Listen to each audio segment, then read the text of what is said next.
မီဒီယာတစ်ခုကိုနှုတ်မဆက်ဘဲနဲ့ချိန်မိုးသွားခဲ့တဲ့တင်စာဝင်းကျော်ရဲ့နောက်ွယ်ကအကြောင်းရင်းအခုချိန် TikTok နဲ့ Facebook မှာ video file လေးတစ်ပိုင်းကလူပြောများနေပါပြီ။အဲ့ဒါကတော့ပရိသတ်ချစ်တော်တင်စာဝင်းကျော်ရဲ့ video file လေးပါပဲ။ပုံမှန်ဆိုရင်တော့ဒီပညာရှင်တယောက်နဲ့မီဒီယာတွေတိတ်ဆုံကြတဲ့အခါအပြန်အလှန်နှုတ်ဆက်ကြအင်တာဗျူးဖြေချနဲ့စီစီကားကားရှိတဲ့စမြဲပါ။ဒါပေမဲ့ဒီတစ်ခါမှာတော့အချိန်တွေကတော်လေးကွာခြားနေပါပြီ။ video file ထဲမှာတင်စာဝင်းကျော်ဟာသူ့ကိုလာရောက်နှုတ်ဆက်ပြီးအင်တာဗျူးကိုစ조사တဲ့မီဒီယာတစ်ခုကိုလုံးဝဖတ်မလုပ်ဘဲမျက်နှာလွှဲပြီးတော့ဖျက်လျှောက်သွားခဲ့တာကိုတွေ့လိုက်ရပါတယ်။ဒီမြင်ကွင်းကိုကြည့်ပြီးတော့အချို့ကတင်စာဝင်းကျော်ဘဝင်မြင့်သွားပြီလားအရင်ချီတာပဲလို့ဝေဖန်နေကြသလိုအချို့ကလည်းသူမမှာဘလို့အကြောင်းပြချက်ခိုင်လုံလုံရှိနေလေဆိုတာစိတ်ဝင်စားမေးခွန်းထုတ်နေကြပါတယ်။ဒီကတော့တင်စာဝင်းကျော်ဆိုတာလူပညာလောကမှာစိတ်ထားကောင်းတဲ့မင်းသမီးတစ်ယောက်ဖြစ်နာမည်ကြီးသူပါ။သူမဟာပြင်ပန်းမှာဘလောက်ပဲခင်မီဟော်တဲ့ fashion တွေဝတ်ဆင်ပါစေအတွင်းစိတ်ကတော့သဘောထားပြေးဝပြီးကိုညီတဲ့သူတစ်ယောက်ဖြစ်ပါတယ်။အနုပညာလောကသားချင်းအထူးသဖြင့်နွမ်းပါတဲ့ဇက်ပိုဇက်ရနေပေါ်မှာကုညီထောက်ပံ့တယ်လို့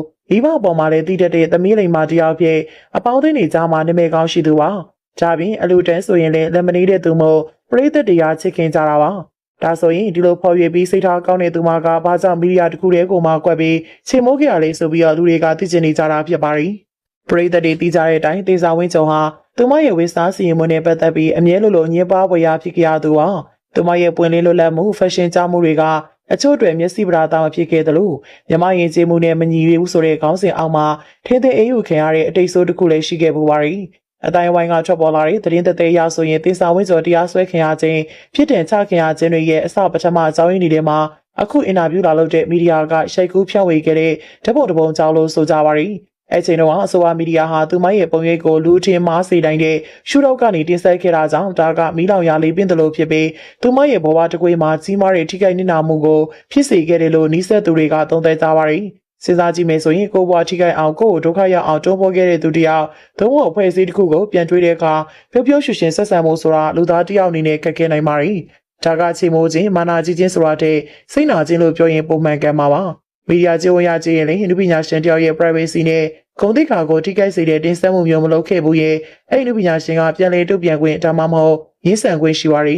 အခုဖြစ်ရကတော့တေဇာဝင်းကျော်အနေနဲ့ဆိုပါမီဒီယာကိုမကျေနပ်လို့ချိန်မိုးသွားပုံရှာတာပါ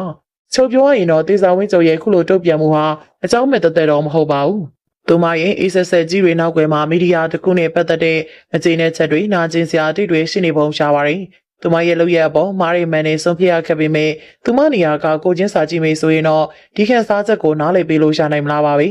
ကပရိသတ်ကြီးတင်စာဝင်းကျော်နေရာမှာသာကိုယ်တိုင်ဆိုရင်ရောကိုကိုဒုက္ခရအောင်လုပ်ခဲ့ဘူးလေလို့ယူဆရတဲ့မီဒီယာတစ်ခုကိုပြောပြောရွှင်ရွှင်ဖြေကြမလားဒါမှမဟုတ်တင်စာလိုပဲပြက်တသားလေးလူရှုမလားမိမိတို့ရဲ့မြင်သဘောထားလေးကိုလေကွန်မန့်မှာဝင်ရောက်ဆွေးနွေးပေးခဲ့ပါဦး